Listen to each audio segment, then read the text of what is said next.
No.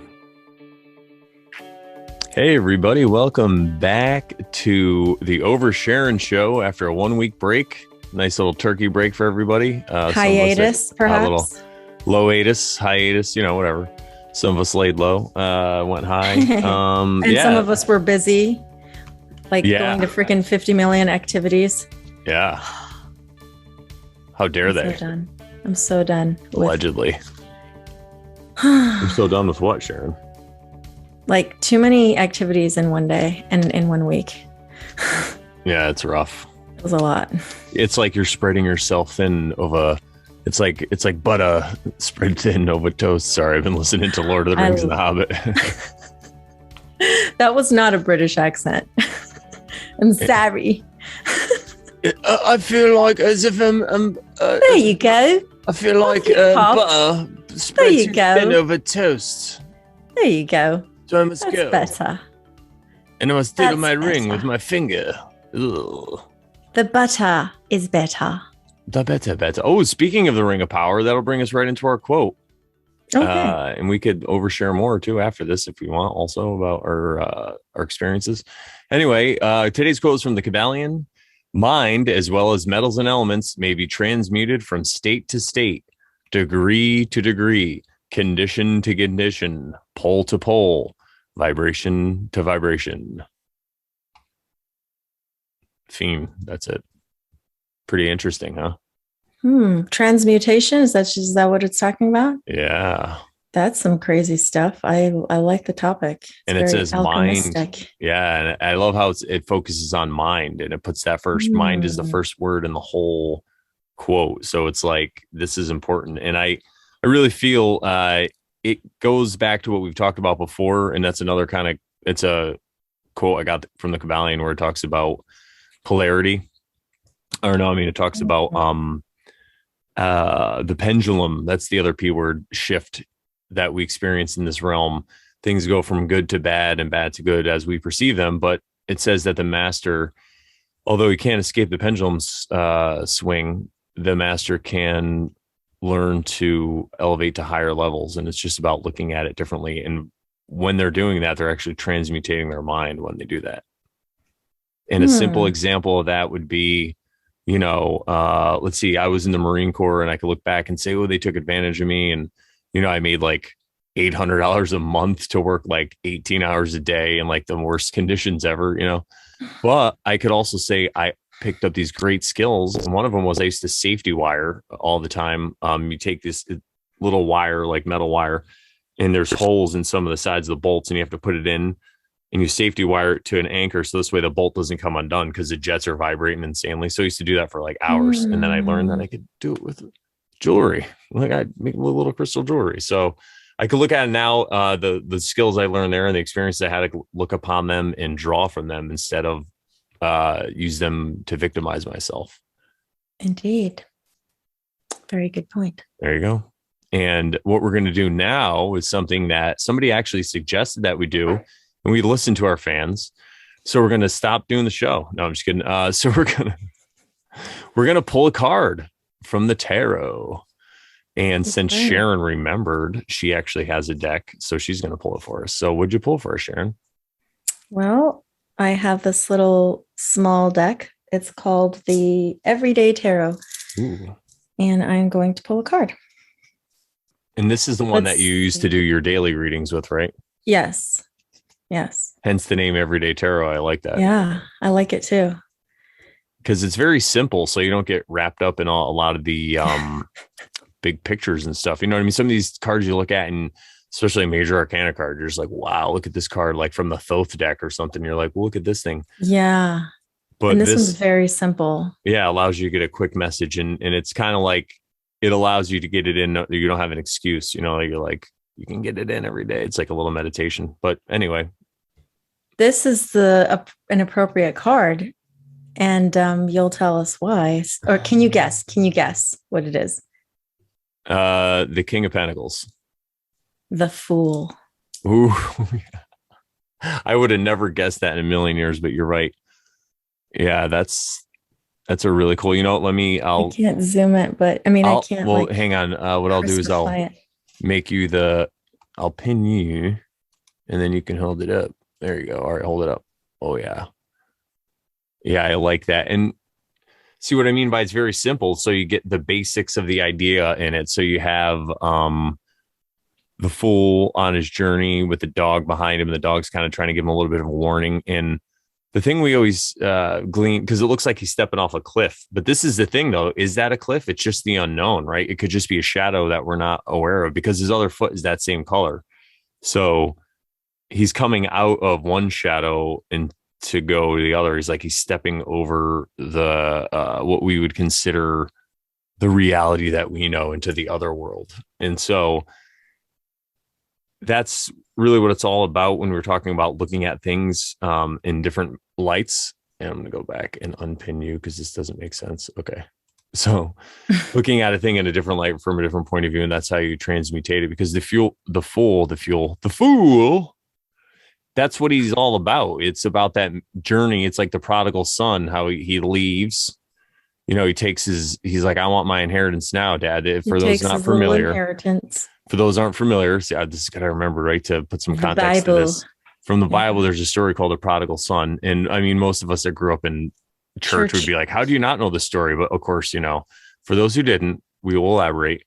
And it's about this son who he doesn't agree with the ways of his father, like in the town. He doesn't want to stay around on the land. He's like, I just want my inheritance now and I want to go out in the world. So he goes out in the world and one of the other sons stays behind and works with the father. And then the other son that goes out in the world loses all his money eventually, parties, whatever does, you know, they were kids, so they kept the story muted, but he probably just, you know, engaged in sodomy until he got rid of all his money, probably got AIDS, went to the moon, you know, I mean, all kinds of stuff. So he comes back from the moon, cures his AIDS. He comes back to his dad and is like, yo, I'm broke. I went to the moon, a lot of money, AIDS is expensive to cure. So I'm broke now. What do I do? And the dad actually embraced him with open arms because now that he's back home, he got rid of that wanderlust. He got rid of all that, whatever it was in him.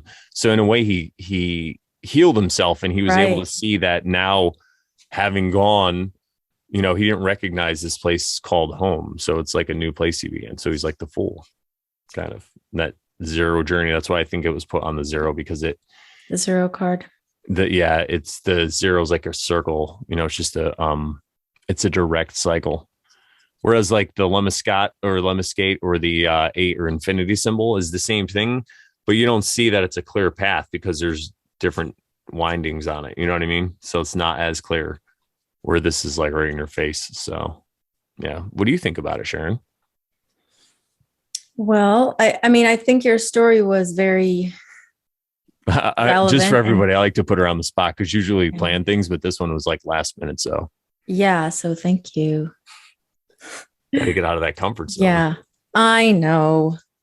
But yeah, from what I know, and I know very little, I'm still learning a lot about the tarot, but from what I know, it's the first card in the major arcana. So it basically is telling the story of this person, this soul, because it's not really meant to be fool. It's actually supposed to be soul. But this soul is starting off on this journey. And so it represents card number 0 and also card 22. And so in essence, it represents the beginning of the journey and also can represent the end of the journey as well. So why I said it was an appropriate card is because this is the first time we're pulling a card ever. And well, not ever. I think we've pulled a card before, but like at the beginning of the show, I mean, so for it to appear the first time we decide to pull at the beginning of the show is kind of, you know, very foolish, relevant and very synchronistic, I suppose one could say. Yeah. So we're starting a journey of pulling cards. We're gonna try to remember to pull a card every show now from at the very beginning. So yeah, and for those read a quote if we can too. Yeah, exactly. And for those who are unaware, Sharon and I both do readings. So if you'd like one, just reach out to us, contact us, and we can arrange that for you. So and we don't really do We don't really tell your future or like fortune tell stuff like that. It's more about getting to know yourself, self knowledge, symbolism, stuff like that. Jungian analytics. It's very. I keep it very based in this realm. I'm not woo woo. I'd like to talk about that stuff, but that's serious business to me when I'm talking about tarot and talking about somebody's life. So I don't like to just say, I don't want to disparage anyone else, but I'm just saying I don't say things like, oh, the spirits and all this stuff. I'm just like, listen, this is the card. What do you think? And most people are like, wow. And they kind of get what the card's trying to tell them. I don't really have to do much. So Right. yeah, it's great. So yeah, Yeah. hit us up. But It's anyway, very what are we talking about today, Sharon? well.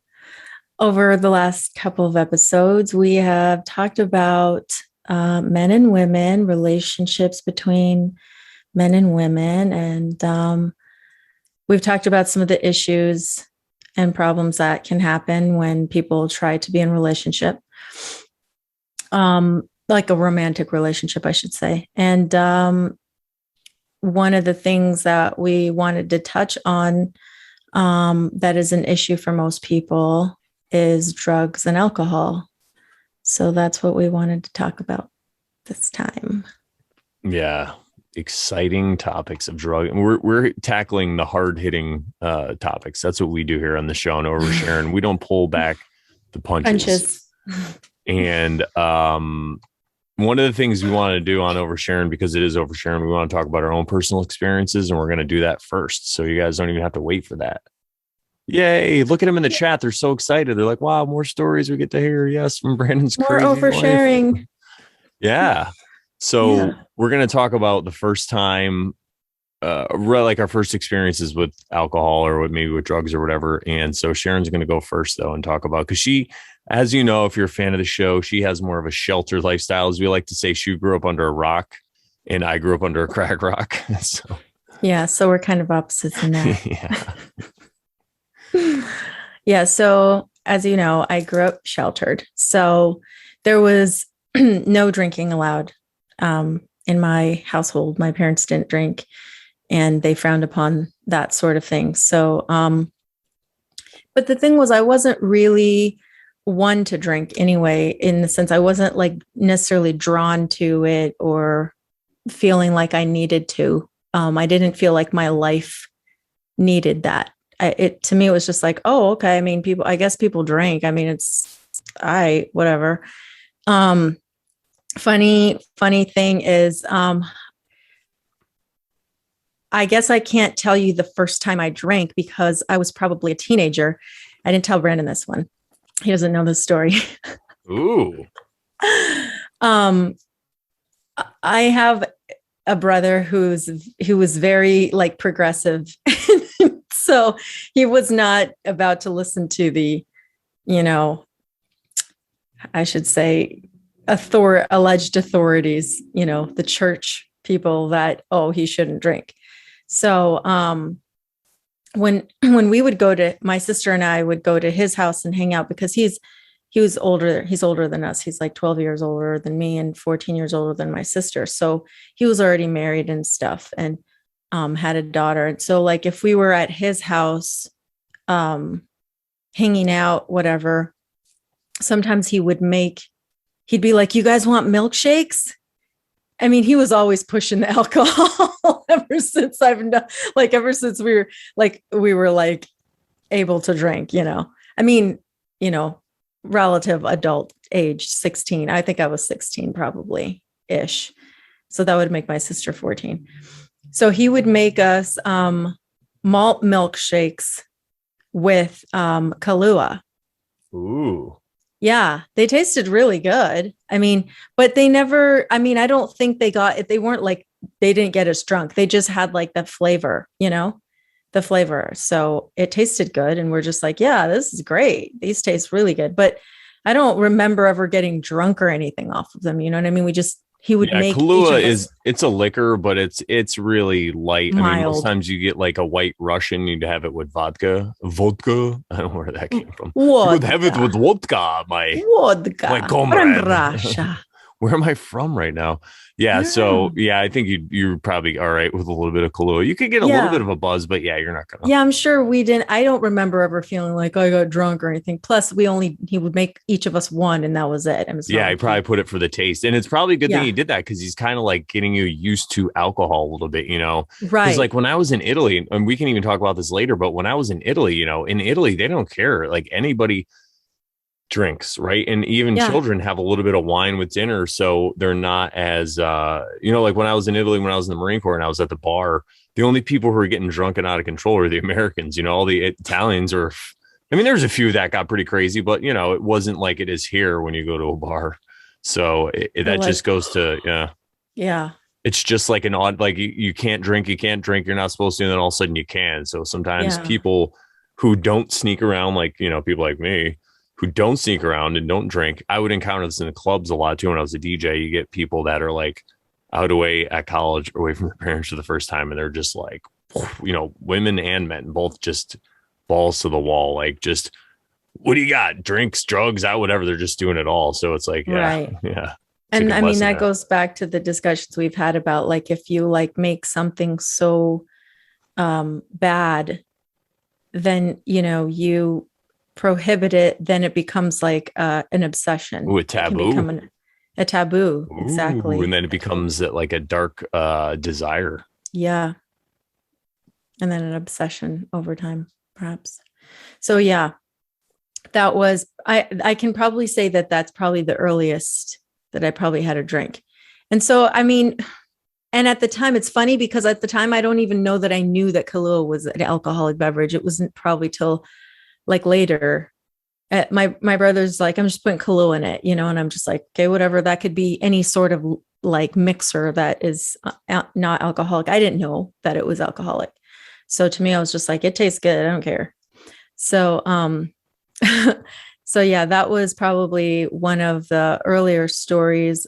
And then as far as me, getting into more like drinking as an adult, because even in like in clearly in high school, I didn't because I was so sheltered. I wasn't allowed to go to parties or anything like that. And then in college, um, I was kind of more of like a book nerd. I wasn't, I mean, the people that I hung out with, I'm sure they drank, but I just wasn't really drawn to it or really super interested. I don't remember like getting drunk or anything at a party or anything like that. Um, What school did maybe you if go to? Or did you go to like a, the party school in Arizona, oh, Arizona okay. State Oh, all University. right. So Yeah, yeah, it was all around. Okay. it was a total party school, but I was kind of just like, I don't know. No, Somehow I I didn't. get it. And we'll talk about that later. But yeah, no, keep going though. Yeah. Um, so it wasn't until I got out of college and started working. Um, and at this place that I worked, um, yeah, before I mention that, I'm going to say like, I was also like a very frugal person. So like, and because I wasn't drawn to alcohol, you know, if I didn't need it or want it, I wasn't going to buy it. And like, you know, I don't, even if there were beers were like, whatever, a few bucks back then, like a Corona was like maybe $3 at happy hour or something. Who knows? I don't know. But I was just kind of like, I'm not, I don't even like beer. You know what I mean? Just like, whatever. Like I mean, I had probably tasted it and been like, doesn't taste good. So like, not going to buy How anything. old are you around this time, you think? Probably in my, maybe like late teens, early 20s. Okay. Yeah. Because Like I if I came to were, that same realization around that time too. That's why it's hilarious. But I drank a little more heavier earlier. But around that same age, I was kind of like done with it too. So it's funny. okay. Yeah. But then, so to me, it was like, I wasn't going to buy it for myself, but like, if somebody was going to buy it for me, then I will try it. You know what I'm saying? Cause then it's like, no, like I didn't have to put anything into it. So sure, I'll try it for free. You know what I mean? So, so I started working and the company I worked for would have these, sometimes we'd have events where there was an open bar and stuff like that. So then those are the times I would partake. And then those are the times I would drink more than I usually drank. But somehow, and I'm guessing maybe it's because it's kind of maybe genetic or something, because my father's side of the family in Colombia, they can drink. And of course, I didn't know this until I visited them in 2006. That's the first time I ever met them. So I got to kind of see how they were, and they were total, like, they would drink and party, you know, that's totally Colombian thing to do, you know. Colombia. Yeah. Allegedly. And allegedly. Yeah. So I have a friend who's Irish who says that I'm pretty much, I'm able to take the alcohol well. Like, I don't get drunk easily. So I hold it my alcohol well. So, and she's Irish, so I guess I can trust her judgment. But so working at this corporation, we had these events where we would have pretty much access to as much alcohol as you can drink in a night. You know what I mean? Because it's an open bar. And so if you can keep drinking it, you can keep going to the bar and getting more until the bar closes or whatever. So those are the times I was like engaging in that. And then I would get drunk in the sense that I was past tipsy. You know, I was in the way, way tipsy, but I never got to the point where I was like trashed, like throwing up or anything like that. The furthest I could get was to get so tired that I'd be so sleepy that I'd fall asleep. Like, so I, you know, I mean, I don't know. That's all I can really say about that. And I'm trying to think, was there something else I wanted to say? Were you going to talk more about work or anything, or because you were there until we kind of? Yeah, I was going to say, we can talk about it a little bit later when we talk about, like another topic that involves like, because you were kind of at when you were talking about your tolerance level basically, and then you went into like your heritage. So I don't know if there's more about work you want. I know we were going to talk about it later, but that's where you were at basically. Yeah, maybe I'm forgetting something, but yeah, whatever. We'll overshare later. That's what 7.7's for. Yeah, we'll talk about more. That's the best part about the show. There's no pressure, because if we forget about it, we'll just talk about it on the next one. Yeah. So yeah, these mega corporations, like the one I worked for, gave you that accessibility to the alcohol, and I participated because of it. Whereas if I were to have to buy my own alcohol, because here's the thing. For me, I was kind of a noob with all that stuff. Like, you know what I mean? So no, I know, because when I was in Italy, just to cut you off really quick, when I was in Italy, I was 19 and there was no drinking age. So we'd go to the bar, and I was on a ship for like a month. So I had all this money. You couldn't spend it at sea. So we get to Italy and you just look at the menu. You're like, yeah, I want one of those. I want a Mai Tai. I want a zombie. One of the, you know, and then before you know it, you're just like throwing up behind the place. But, you know, I mean, we were savages. Obviously, we were Marines. So, but I get what you mean, though. You're just like, yeah, what is all this fun stuff? And when it's free, because basically to me, it was kind of free because we were just buying each other drinks. And like I said, you know, we had like thousands of dollars in our account, and we were just like, all right, you know, like, yeah, let's do it. Like, yeah. So. Right. And so being a noob at a lot of this stuff, like I didn't know the difference between, you know, okay, well, how does beer taste versus liquor versus like what's the alcohol content of liquor versus beer versus a strong beer versus a light beer versus a dark beer versus wine Yeah, versus wine. Yeah, like wine's a tricky white one, right? wine. Right. Wine is tricky. And that's what I ended up liking. So I could easily get like tipsy on 2 glasses of wine. And then I'd be like, yeah, sure, I'll have more. And then it just escalates, it's like to the point where you're not walking straight, so so when it was readily available, and at the events that I had at work, it wasn't like mixed drinks stuff. It was mostly just beer and wine. So and that's kind of some of the ways I got to learn about what my tolerance level was, and like what I kind of liked versus what I didn't like to drink. But yeah. Yeah, it was a really good exploratory process for you. Yeah. And it didn't cost you anything, so that's good. Yeah. Just a few brain cells. No, I'm just kidding.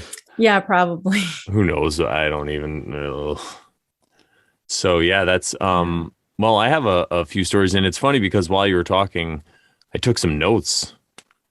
Imagine that, because a lot of stuff came up for me. So and one thing I wanted to mention was why I remember. So I told you, I'll tell you, like, to talk about what I talked about before about how we kind of were feeling the same about alcohol around the same age, right? So I grew up drinking in high school and stuff, and then when I was in the Marine Corps, like I said, the first time we were in Italy when I was 19, it was like party time because we were basically, at sea for a few weeks or a month, and then we'd get off and have a couple weeks or maybe a few days on land. So we would just party it up. And we were nothing really to do because we still had to work. So we were in Italy working. And sometimes if we got to go to port with the ship, we'd actually have days off. That was really cool. Like when I went to Malta, that was insane. So, but after the cruise, I made some other friends and they weren't really into drinking. And I was feeling the same thing because I started to feel like I would wake up and I would want to drink. And I'm like, wow, what the fuck is that about? Like, and there was something about it that I didn't like. So I just stopped for a while. I was like, I'm going to stop this. And thinking about it more, it's probably because like I didn't have control, right? Or I was feeling like I was losing control of the situation. Mm-hmm. And actually, that sounds like a bad thing, but it doesn't mean that it's really a bad thing. It was just my response to losing control scared me or whatever. It freaked me out. It scared you into stopping and evaluating. Yeah, which is a good thing. But then now I can look at why was I afraid of losing control, right? So it's like another layer, but it's a good thing. I'm not saying it's not, but now I can look back and I could, kind of look at that thing about because like fear of having controls. At the end of the day, we don't have control at all. Trying to control things is just it's like a fear of death kind of thing. So that's something I wanted to bring up. And then one of the youngest memories that I had that I thought of when you were talking was when I can't remember how old I was, but I had teeth coming in. No, you were little.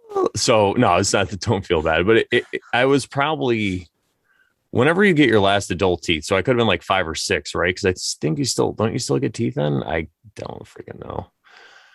Yeah, Not you're still adult getting teeth at 5 or 6 for sure. Yeah. So it was, it wasn't when I was like a kid, but I remember, it wasn't when I was like a baby. Yeah. But when you're 6 in Soviet Union, you're only adult. You must have job. Okay, this is hilarious. Just a side note. I have a 6-year-old nephew, and he was at Thanksgiving this, last week here at my house, and he said, because we were telling him something. He's a very he's like a man's man type of guy, and we said something to him, that had something to do with like being a baby or being young or being little. And he's like, no, he's like, I'm a grown man. You just kind of want to chuckle at that, but it was so cute. And I guess allegedly he tells his mom that all the time. He's like, I'm a grown man. Good. He doesn't I like that. Yeah, he doesn't want anybody to baby him. Like Yeah. if he falls, he's like, I'm fine, mom. I'm a grown man. He's hilarious. Dude, he's Like going to be a crusher if he can he maintain that is. fucking outlook on life. Yes, already he's like, I'm a grown man. It's so cute. Don't send that poor kid to school. Well, I'm just, yeah, listen, it's fine. It'll be a yeah, great, that's what, we all it'll went be a through great it. experience. We all went They're in through it. Montessori school, so Oh, yeah. That's it's light better. years ahead of what I had to go through with it. Remember, wasn't I telling you, was that you? No, I was telling Heather last night how we had a teacher.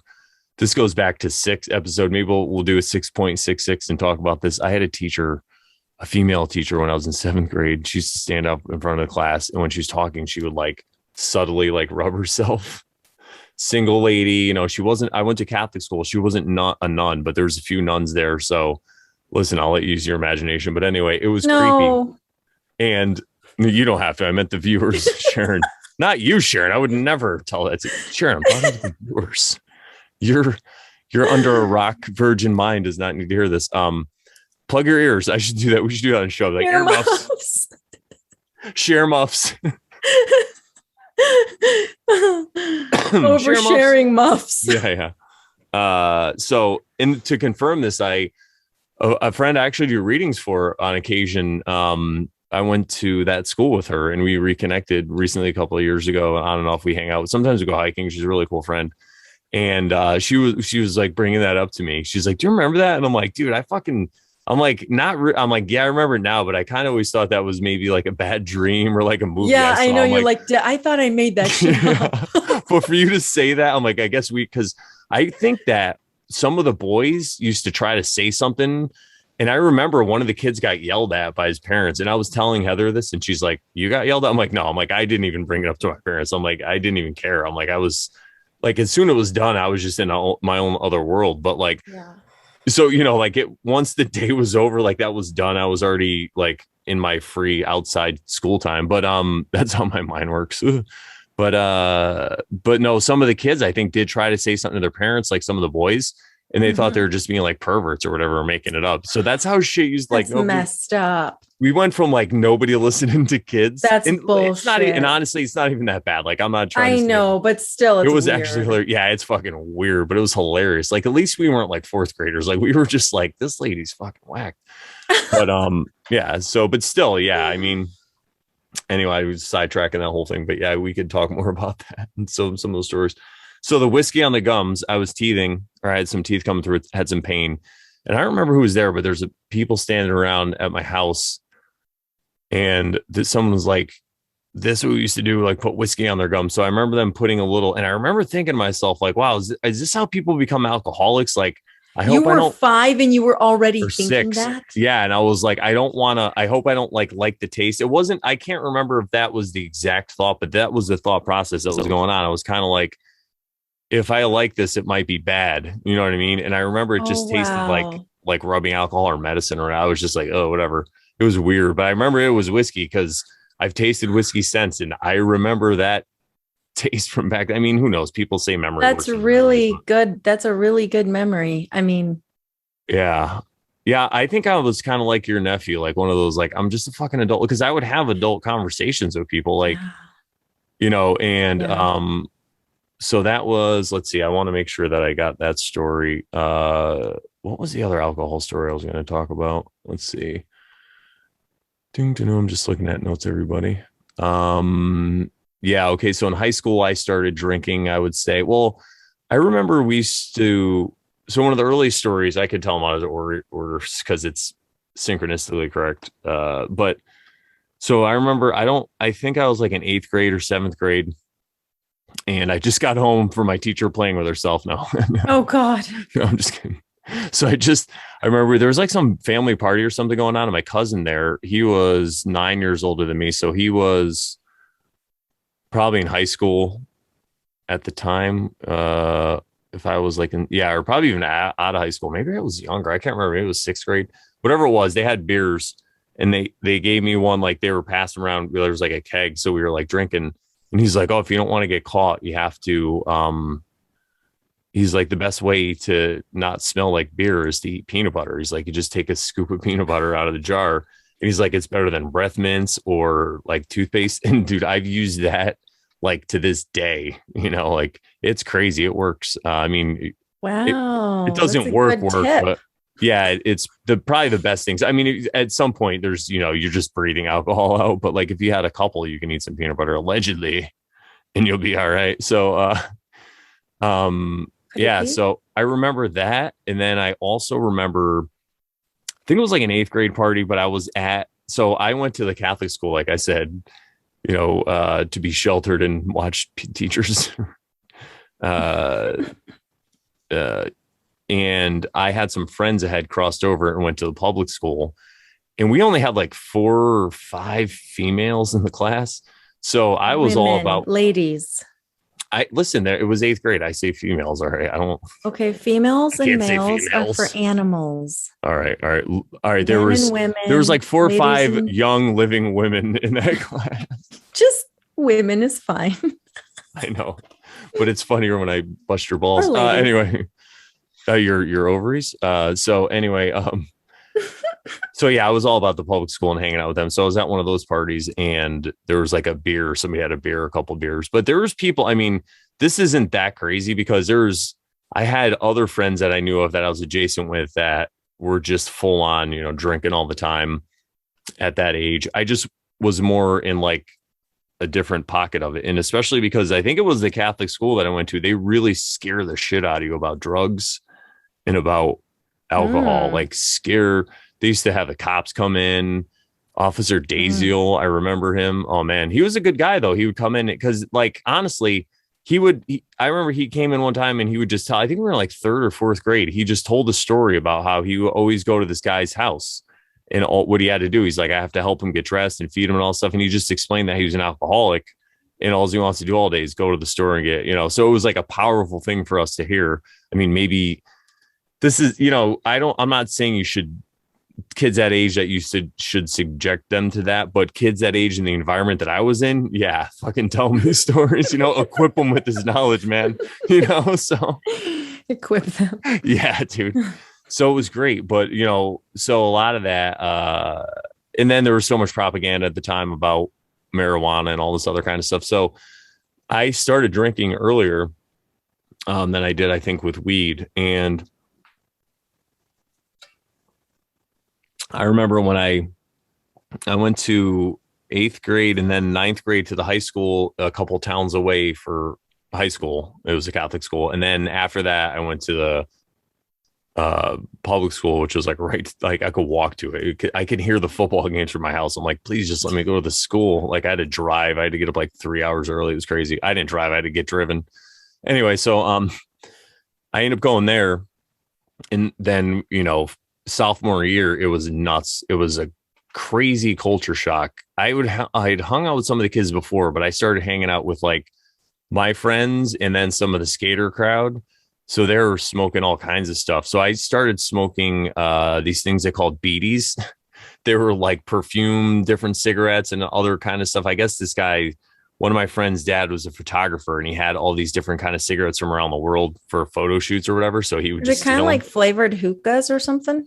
Yeah, probably, but they were cigarette form or whatever. Mm-hmm. So we would smoke those once in a while, and then but we always had a friend that would drive to Bridgeport allegedly and get us 40s. He's like, yo, I'm getting 40s. And I had no idea what a 40 was. I just heard everyone's like, yo, we're getting 40. So I'm like, yeah, get me a 40. And he was like, they're like $10. I'm like, sure, whatever. I didn't know. And like 40s are probably like $3, whatever. I was like 40s. And then I got it. It was just this, you could Google it, Giant. everybody, if you don't know. It's just like a big glass bottle of like the worst trash liquor. Probably had formaldehyde in it, like St. Ides allegedly used to God. say that. And we would just, it was great. We would just drink it and be It was merry. great. And yeah, it was good times. And then I remember one of the first times I was actually offered real weed. I was 14 and I said no. It was weird. Me and my friend, and there were two of us, and we both went to that Catholic school together. And then he ended up becoming like a terrible alcoholic after that, but I think he's better now. I won't say any names. Joe, no. I didn't go to school with any Joes. Yeah, I didn't. It's always Joe. But I said no, and I was like, wow. But then I went to Myrtle Beach to visit my family, and my cousin was down there who's 2 years older than me. listen to this. Oh, I totally forgot that. Okay. So my mother was adopted. Her adopted father's sister had kids. They moved to South Carolina. Those kids had kids the same time my mom had kids. I'm So sorry, they were like your cousins. yeah, yeah, like our cousins, right? Same around the same age. So those my great aunt's kids had kids, right? So in 1974, July 2nd, 1974, Brandy was born. July And you're 2nd, Brandon. July 2nd, 1976, 2 years later, Brandon was born, and they didn't even know each other. That was just happened to be named that How way. funny. And we reconnected a couple of years later. Yeah. So we used to go down there and visit them. And then when I was down there, Brandy was with a bunch of her girlfriends. And I was like this 14-year-old, like I just got contacts and I was like, oh, so they're like, you want some weed? And I'm like, I'll do heroin. Like, I don't like whatever they were passing around. It's a good thing it wasn't meth because I wouldn't have any teeth right now. I was just like, sure. And I totally like dropped it and like probably burnt their fucking, I was like terrible. It was great, but oh man, I forgot about that experience. But yeah, I'm glad I was able to share that. That was so funny. So that's when I started and I was like, oh, this isn't what they said. I was like, this actually helps me a little bit. Like it kind of, I don't know. It made life not as crazy, I guess I could say is the best way to put it at the time. It's crazy when you're a teenager. And it was weed, you said? Yeah. Yeah. Allegedly. And you smoked like a whole joint or what? How'd that work? They passed around a joint. It around. Yeah. Okay. So I probably had a couple of hits. I don't even think I was really affected the first time, like you were saying. But this is the thing. I've started to get a different view on what that could be. A lot of people now, we're talking about, just elaborate so everybody knows. A lot of people say when they first try marijuana or cannabis or whatever, they don't feel anything. So I think what it is, nothing happens. I think what happens is there's an effect there, but you just aren't able to perceive it yet because you don't know what it is. So I think something still does happen, but it's just not it's not a full effect. And I think that it has to grease up the wheels a little bit. But yeah, I don't know if that makes sense. But anyway. Yeah. So you had another story of your childhood when you were 5. And you were planting something. All right. So now we're going to cross over a little bit and talk about marijuana because we talked about it a little bit. So I recently had this memory come up again. I think I was about 5 or 4. Now, again, I can't really tell. And everybody, who knows what memories really are. But this is a reoccurring memory that it's not like it just popped up to me now. I've thought about this a lot and I've told this story because it's hilarious because they in the 70s or 80s or wherever this was, because I was born in 76, they used to call weed. They didn't call weed. They called it grass. Like grass was the name for it. So when I was younger, I had a lot of cousins who were much older than me because my dad comes from 8 brothers and sisters and he's the second youngest. So his sister had a kid like at the same time his mom was having a kid. You know what I mean? It was like everyone was having kids. So these cousins, and it was like, now when I tell you about my experiences, now when I hear the stories of these experiences, I have a cousin who had 2 older brothers and he's older than me. He's probably a good 5-6 years older than me. And he was the youngest of his, he had 2 older brothers. And from what I understand, I don't know who it was. I'm not going to make any claims, but from like the age of 5, he was like fed alcohol. And he ended up in jail and, on heroin and all this stuff. And it was terrible. And everybody, like one of my good friends I made when I got into motorcycles when I was about 25, 26, I made friends with this kid from the other side of Milford. And I was talking to him and I told him, I don't want to say the name, but because he doesn't have the same last name as me. So I told him that guy was my cousin. And he's like, that dude, your cousin? Like, because he lived down the street. He knew who this guy was because he used to terrorize Milford. It was crazy. So anyway, it's just it's crazy how all that happened. So anyway, my situation was a little different. So my parents were 19, 20. They were young when they had me, but they had a lot more responsibility than his feeding parents. Their babies alcohol. Yeah. So, and again, it wasn't the parents that did it. They just weren't around, I guess. I don't know. It was crazy. There was domestic abuse, allegedly. There was a lot of crazy stuff going on. So then this is, again, years ago, all those people. And this is another thing I want to say. Most of these people in these stories I'm telling, unfortunately, are dead. Like the cousin that I told you about the peanut butter, he died in a motorcycle accident when I was 16. So like these, this lifestyle is crazy. And Yeah. that's another thing that's going on these days with 2020, because if you add more despair into a lot of people who live in these lifestyles, it's just like adding fuel to the fire. And you see more things like motorcycle accidents and all these other deaths that it doesn't seem like would be part of what's going on with, I'll say, the lessening of our liberties, right? The lessening of our liberties. But I could make the claim, I think it's directly due to that. So, but anyway, and I'm sure you agree. Yeah. But so the particular, oh yeah, I was going to say the particular story I was talking about though. So I was about 5 years old, and I was hanging out with some of these cousins. They were probably babysitting me, and they had basically garbage bags full of all this stuff. And I'm like, what is this stuff? And they're breaking it up. And I wanted to help because I'm like, so can I help? Like, what is this? They're like, oh, it's grass. And they're like, you just got to take out all the seeds. You got to separate it and take all the seeds. So I used to collect all the seeds in a box.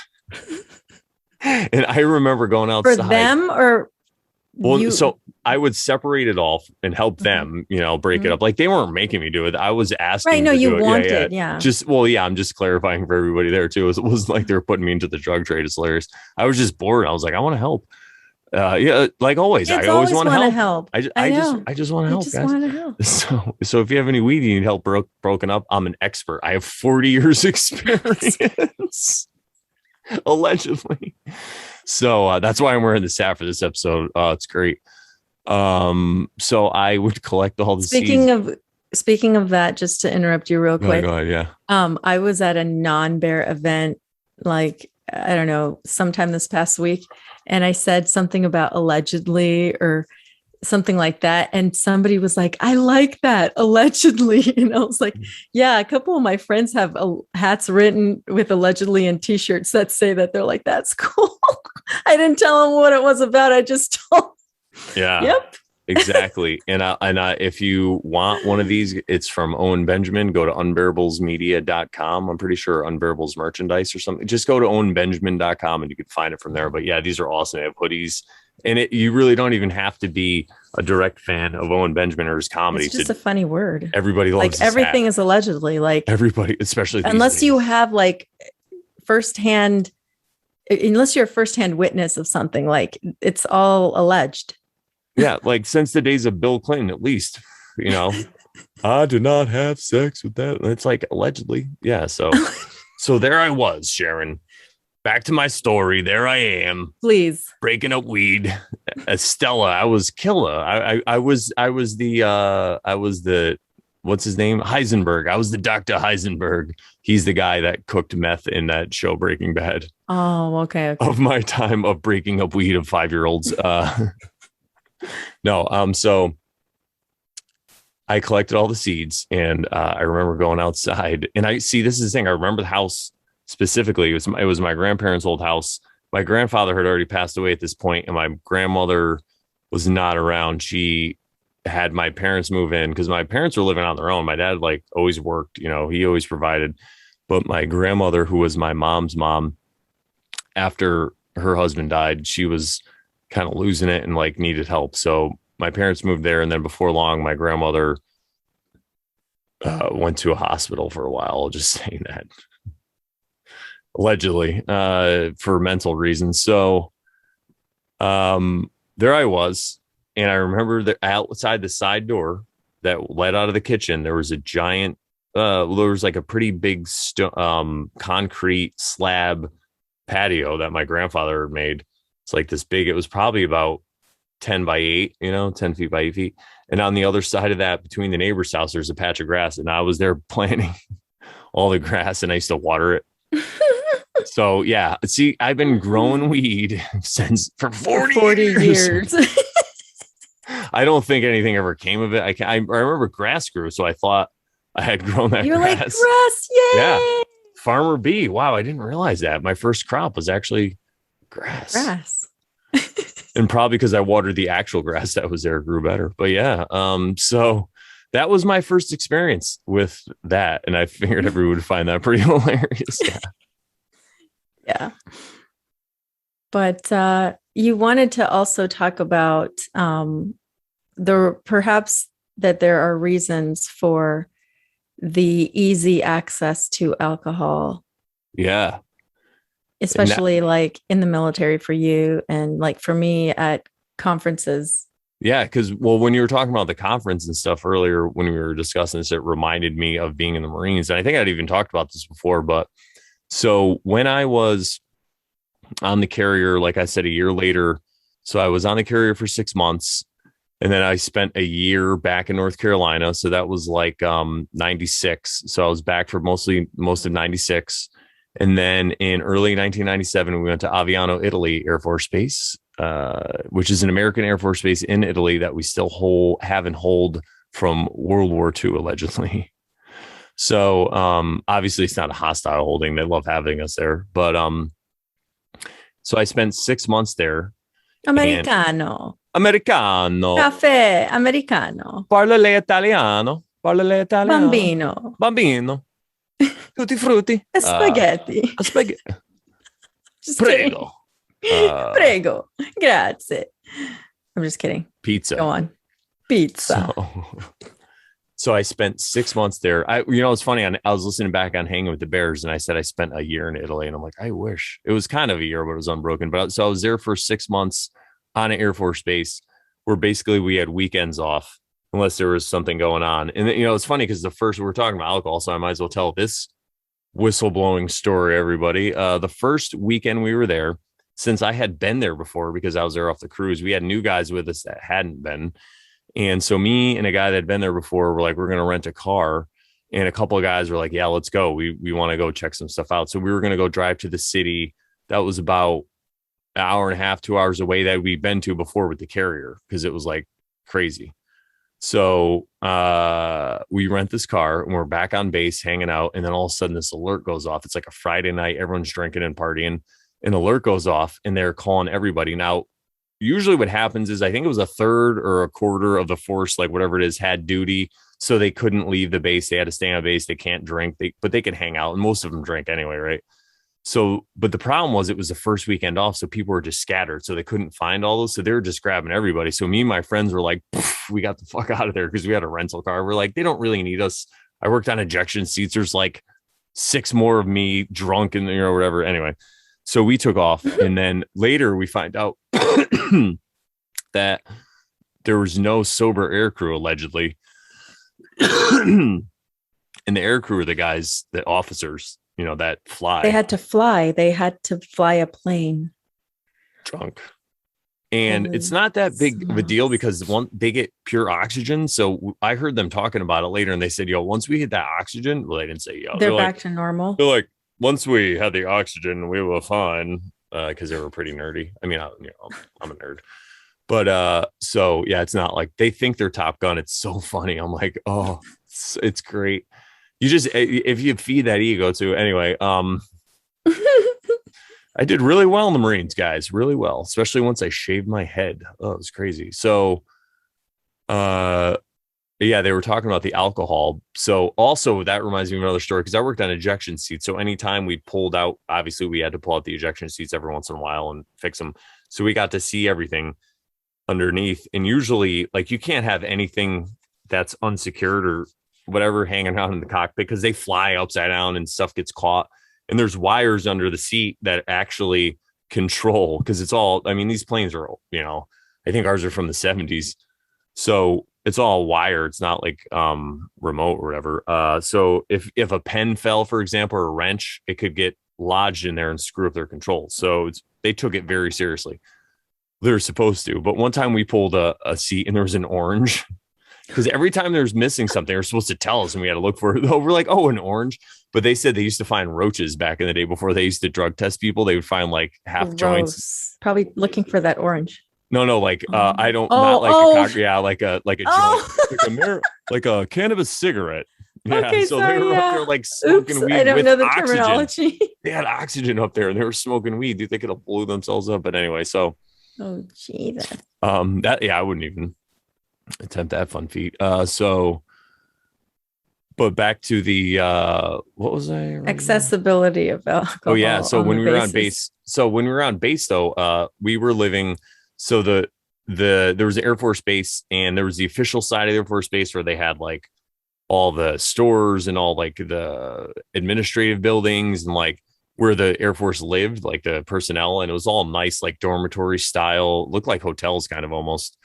And then there was another side down a couple miles away where they had the flight line where the actual runway was, and they had all the support and the hangars and stuff.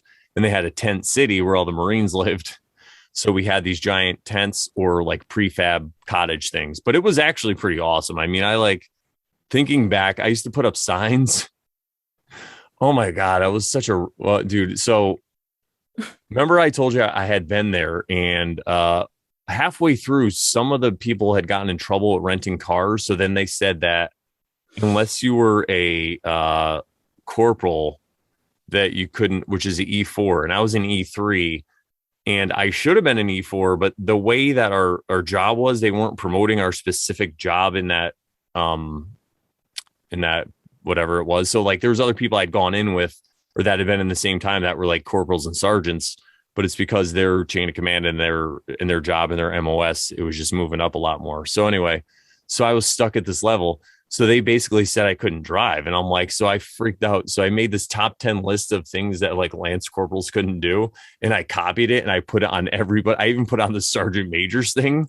And like after that, they pulled it down and they changed it and they made like an exception. Oh yeah, dude. For you? Yeah. It was for some of the Lance corporals that had been there like longer. Okay. Yeah. Dude, it was, I did this in the Marines. Like I had no fear. I did not care. Yeah. I was just like, yeah. Oh wow, I can't believe that's crazy. So anyway, but anyway, so in this area where the tents were, they had this one tent called the Fest tent, and it was short for festivities tent, I guess. So it was like this big picture like a tent you might go to at a giant wedding or something, right? It was like a really big tent, and it was even bigger than that. And it had like arcade games in it. It had a store where you can, and it was open 24 hours. You can go buy there. You got buy all the snacks and candy and stuff you want, and like food. You can buy Hot Pockets. So we were always there eating Hot Pockets and microwaving them, and beer, right? And soda. And the beer was flown from America because in Italy, if you get a Budweiser, it just says Bud on it and it tastes different. But we had the stuff from America, all of it, Corona, Foster's, Budweiser, like big cans of Corona, big cans of Foster. People know what I'm talking about, like the Foster's that comes in the big can. That's Australia, mate. And Australian for beer. And I remember the Foster's. My terrible accent. Yeah, Australian for beer, because our CEO would come in once in a while and buy cigars and beer for everybody. It was great. He was awesome. And but the beer was the same price as the soda. It was $3 for a 6-pack of beer or soda. Terrible. Terrible. So it's like it was like a crime to not, and again, at this time, I didn't really drink that much. So I would on and off engage in it. And mostly when I was out in town, I would just like have one or two, because one of the clubs that we went to, I think when you, the cover charge was like $10, but you get a free drink. So I would always have like one or two and it was good, but I wouldn't sit. And so what I was saying was I would go and I would see this and I saw this and I was like, wow, what they're doing is, or what's happening is they're getting most people to just stay here on base and drink instead of rent cars and go willy-nilly and go crazy all over Italy, which they have the right to do if they want. So they were just making them from their own free will choose to just sit there and medicate themselves. It was really ingenious, actually. I was kind of like mad about it, but what am I going to do? These guys aren't going to leave anyway. So, yeah, I just didn't partake. I still ate all the Hot Pockets I could fit in my mouth, but, but yeah. And why do you think that it was so accessible? What do you think? I think it totally had something to do with, they realized at some point, and this goes back to alcohol. You could just look at why it's been introduced into some civilizations and cultures and societies by other people, because a lot of people, if they're at a certain point in their morality, they just kind of will let the alcohol run their lives, and they just will sit there and drink on the base all day instead of go out and engage in trouble. And they know they can kind of keep them docile. They still will drink and get rowdy, and because there was a bar on there too, so they could still, or even go to the bar. But they'll do it on base, so they're not out there. Exactly, and they'll maybe rough house or whatever, but it's all there, and everyone knows each other, and it's all can be controlled, which is actually smart, because if you go out in town, listen, I know some guy that was, when I was there the first time, dude, this guy hooked up with a girl that was in the Navy that was there. And then the next day she was talking about she got raped and all this stuff. And the dude, I mean, he was a, I don't think that that was the case, but hey, that's just my opinion. Okay. So I'll just move on from that. But anyway, the guy went to Italian jail and like, we never heard about him again. We're like, hey, what happened to that guy? Like the CEO and stuff knew what happened, but he went to Italian jail. We were like, oh, that can happen. So yeah, from that point on, Mhm. I was kind of like, ugh. Yeah. So yeah, you gotta, so that it was kind of smart for them to do it, although it's at the expense of, whatever drinking does to you all the time. And also think about this. I got to go see things that I'll may never see again. I thought at the time, like, oh, I'll always come back, but I still might as well go see what I can. I'm like, I'll probably come back, but I haven't been back since. So who knows if I'll ever make it back. But I'm glad that I got to see the things I did and have those experiences. So, and I tried to get some people, I'd be like, dude, it's so awesome. I'm like, come with us. We're going to the beach. Like, they're topless beaches, man. Like, it's crazy. People are so fun. But yeah, it wasn't like a wild sex party, though. It wasn't like, I mean, I did hook up with a few women when I was there, but it wasn't that crazy. But it was just a fun environment and all the food. Like, we're at this beach, and it was in the North Adriatic. I think it was called Bibione. One was called Bibione, and one was called Lignano. And they're on the Adriatic, which is off the Mediterranean. And you're like walking in this beautiful little Mediterranean town, and you sit down at like this little hole in the wall restaurant. It's like the best pasta you've ever eaten in your life, like the cheese that like you'd kill for. Mm-hmm. Yeah, it's like so just amazing experiences. And wine, you have a little bit of that. I don't know if I drank wine back then. I'm trying to think.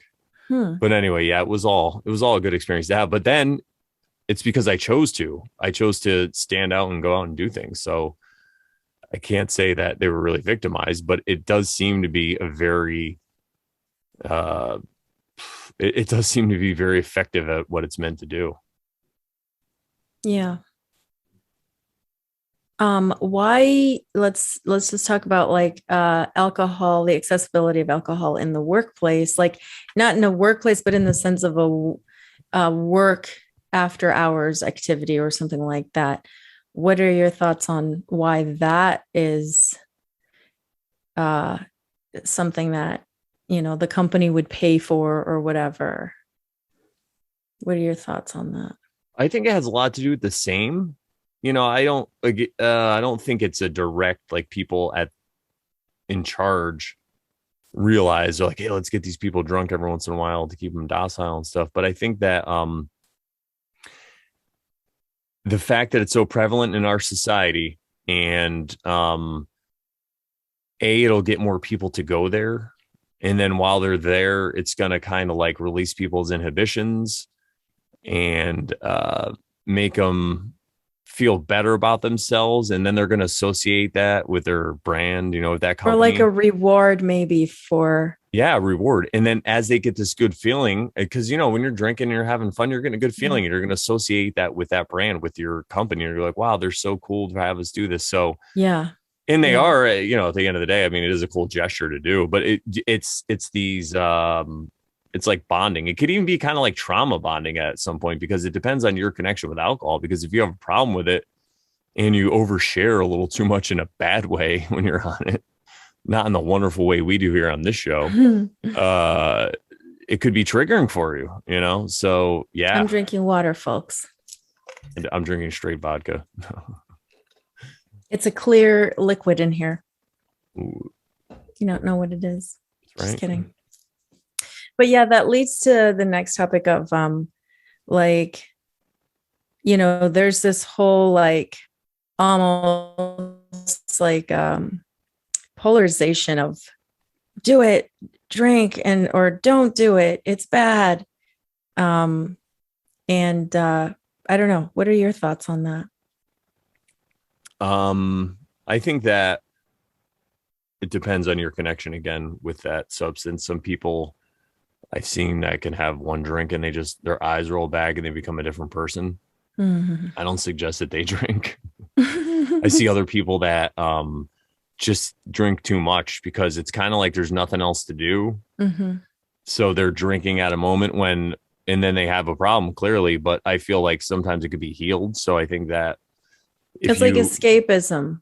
It's like yeah, something to do because you're bored or you don't know what else to do. And it's, yeah. And if you can say maybe there's a trauma in your life that happened that's causing you to escape into this drinking, if you heal that, then I feel that maybe you could give it a go again and drink when, have one with dinner once in a while or when you're out with people to right. make it where it's something where it's actually enhancing your experience. So, but again, these aren't judgments, man. Do what you got to do to get by, is what I'm saying. But that's why I don't think it's always all bad. And again, even if it is an indulgence and it's like too much and you feel like your life's out of control, I think that I'll just say the people who I've seen overcome, like I have a couple of friends who've overcome heroin addiction, a couple of friends who've overcome alcoholism, and most of them, it's because they got scared about something happened, or they just got disgusted with themselves and their behavior, and they just couldn't do it anymore. Like me with the Right. sex, I was just like, oh, this is I'm gay, like I just felt weird. So, Mm-hmm. and that's the true motivation, because then there isn't that lingering doubt all the time. And if there is, then it's like if you want to try to become a vegetarian.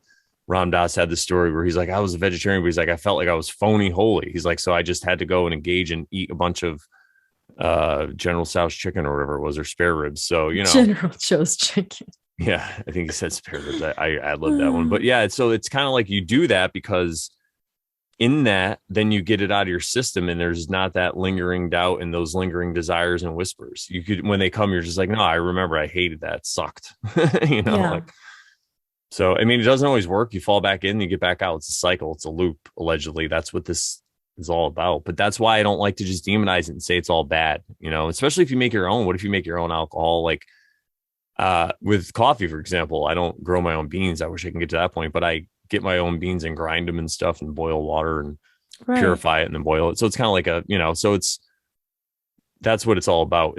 It's what you're taking out of it. Like everything in moderation. What's it? And Yeah. Yeah. Especially moderation. yeah. But you were always sorry, you were also saying that it's like you can use these things as a tool, drugs and alcohol, because they can alter consciousness. Yeah. Yeah. I think that's one of the big reasons why they are demonized so much in the society, especially what Right. we would call drugs, because they could lead you to look at this world in a different way, and they could cause you to put value on things that you used to not, and then to not value things that you used to. Mm-hmm. And if enough people did that, it could disrupt society. It could, if you think about the idea of what money is in a fiat currency, at the end of the day, it's just a belief that we all hold, because it really is just paper and cotton blend, right? And with some ink on it and a little strip, and you can't eat it. So we just all decide it has some value. So if one day we all didn't, or enough of us decided that it didn't, then it wouldn't, and it would be catastrophic. I'm not saying I want that to happen, right? It could be catastrophic. I don't know. I'm just saying. But what I mean is, in that same way, um, if enough people open their eyes to, because we always talk about the world and The how boiled. the world, it's just an inversion of nature. So and people believe that it's nature, so they align their behavior with the ways of the world and try to excel in that world instead of excel in the world of nature. So I think if with a lot of these plant medicines, I guess you could even say, although they can easily be abused, I think that people can start to open their eyes. And if enough people do, some people might be worried about their power. And it comes back to, like we said at the beginning, it's about control. There's people on top that want to maintain control. And I feel like there's other people that maybe want power, and they will introduce these psychedelics into society because they know it'll splinter off a certain amount of people that'll see something, but maybe they're not quite ready to deal with what's inside, but they know this world isn't what they thought it was. So now they're going to go, oh, now I got to go see the spiritual teacher and meditate all the time because there's something there. And then that could be another trap too. So that's why I don't always recommend all this stuff for people. But again, I don't demonize it either, man. Yeah. Um, we can probably end with just ending with the discussion about weed and how it's starting to become more available. And like you were mentioning to me, it was becoming more available in blue states that are making it legal. And you were comparing it to the tough lockdown laws. Yeah.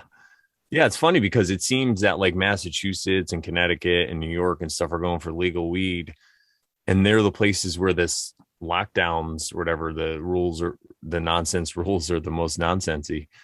And I feel like I came up with the thing. It's kind of like you can have freedom of movement, or you can have freedom to explore your consciousness, but we don't want to give you both. You know, how dare you? Like, you Pick could go to one. Florida and you could like make out with everybody and fucking party and put it on Instagram. But I don't think weed's legal. I don't know. Maybe it is down there, but I'm just saying, like, it's definitely looked upon differently down in Florida because I've been there. So I know. And then it is, like in Colorado, and I'm sure the lockdowns are pretty crazy in Colorado. So, yeah, it's just an interesting observation that I had, right? I'm not making any Right. claims here, anybody. You wanted to also talk about the scarcity of resources, involved or, revolving this topic, if we could say it Yeah. that way. And again, to reiterate, even though I am smoking a spliff right now with organic tobacco and a little bit of cannabis, allegedly. Organic cannabis. Just kidding. Oh, maybe they probably use human shit to fertilize it. I hope so. But the tobacco is organic. So yeah, I want to say that I'm not like an advocate for weed, or I'm not a proponent. Like, I'm not against it. Obviously, I just think that everybody has their own path to tread. Now, I shared some experiences, right, of shit that I went through when I was younger, and then Sharon shared some of her experiences. And if you're smart and you can realize, you could see that Sharon hasn't leaned upon these things as much as maybe I have, right?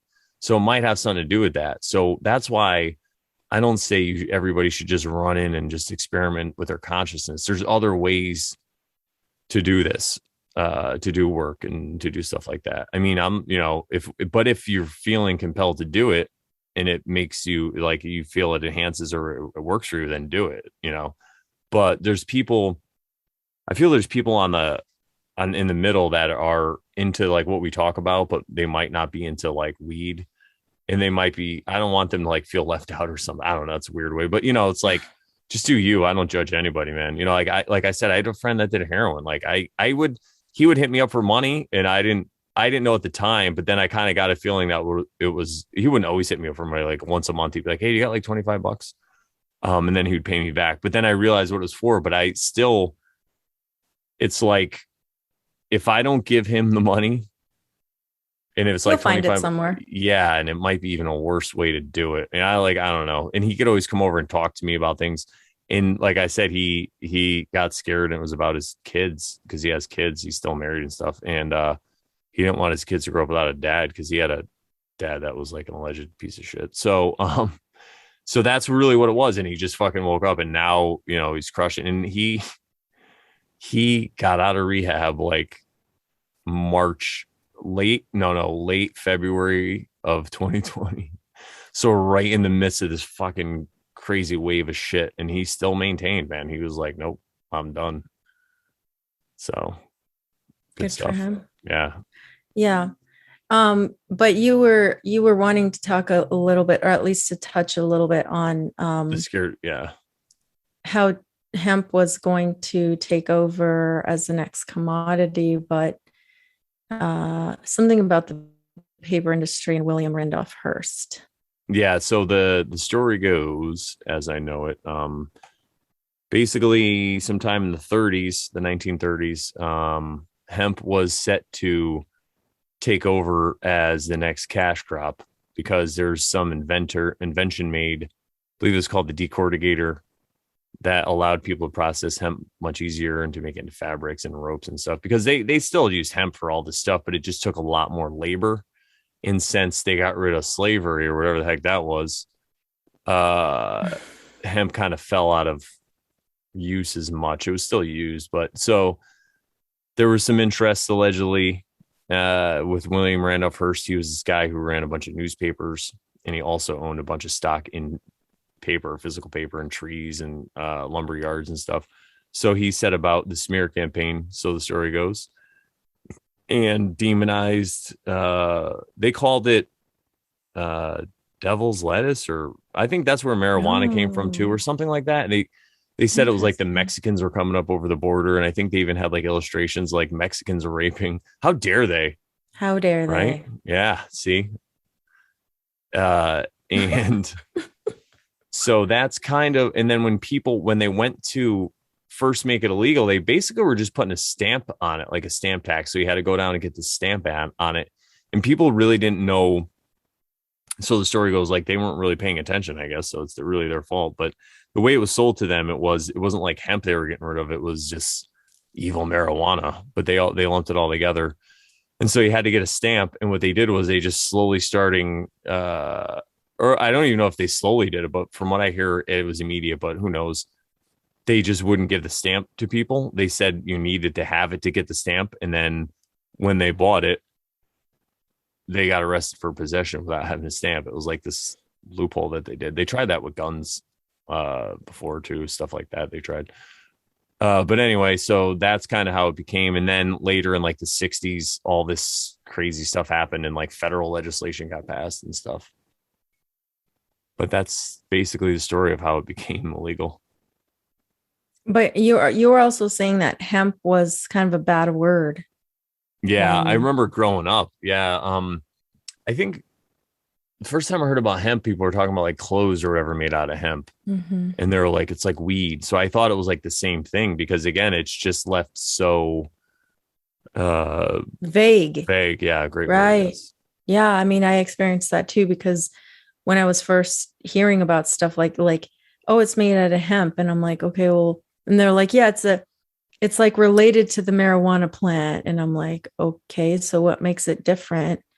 And, to this day, I'm not quite exactly sure, but I'm assuming it's just because of the evolution of the plant that's been split, it's been split up into different variants. And so like one variant is high in THC, another variant is high in CBD, another variant is for making paper and clothes, and who knows, there's probably tons of variants.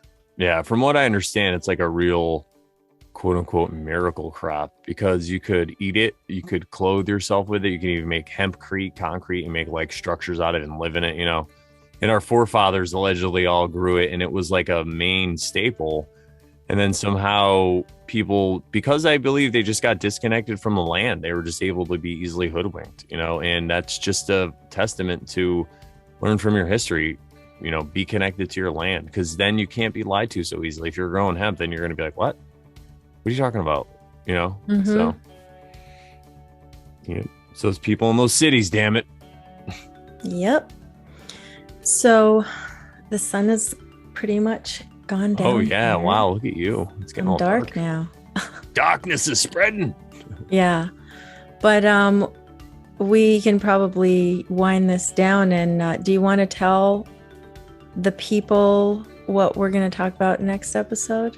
Maybe yes. Just I think we shall, because my first experience with psilocybin mushrooms was in about 2014. And I remember I was listening to Joe Rogan. And mine was like last week. Yeah, allegedly. Allegedly. And I was listening to a bunch of Joe Rogan at the time, and I really was digging what they were saying about the self-exploration part about it. So I got together. I was doing comedy. I was doing stand-up, like open mics and stuff and shows. And, like 5-10 minute sets here and there. I think the longest set was like a 25-minute set one time. That was crazy. But so, I'm doing all this stuff, hanging out with other comedians, and one other comedian had done it a bunch. He like went to college and stuff. He had like a real like job at a bank, but he also did comedy. It was really funny. And he did it every like once a year now. That was his thing, just to like keep his mind straight, he said. And then another friend never did it at all. So one night, and I think it was like October, really nice night. We had gotten some mushrooms and we all took about an eighth. And if you want to hear the rest of the story, you have to tune in next week. Sounds good. Yeah, it was a really amazing experience. I saw a lot of really cool things, and it'll be a fun story. So stay tuned next week for the Over Sharon Show, where we talk about how we allegedly experimented with different plants. Yeah. Mushrooms. Yeah. So what do we say to the fine people, Sharon, before it gets too dark over there and we can't see you? That if you're not over Sharon, Then you're totally not Karen. yes. All right. Thanks, guys. And thank you to everybody in the chat. We really appreciate you so much. Make sure you thumbs up this. You like it, share it around, overshare it. Comment below. Let us know what you think. And because, you know, when you comment, sometimes we listen and sometimes we pull tarot cards in the beginning and sometimes they're the fool. Bye.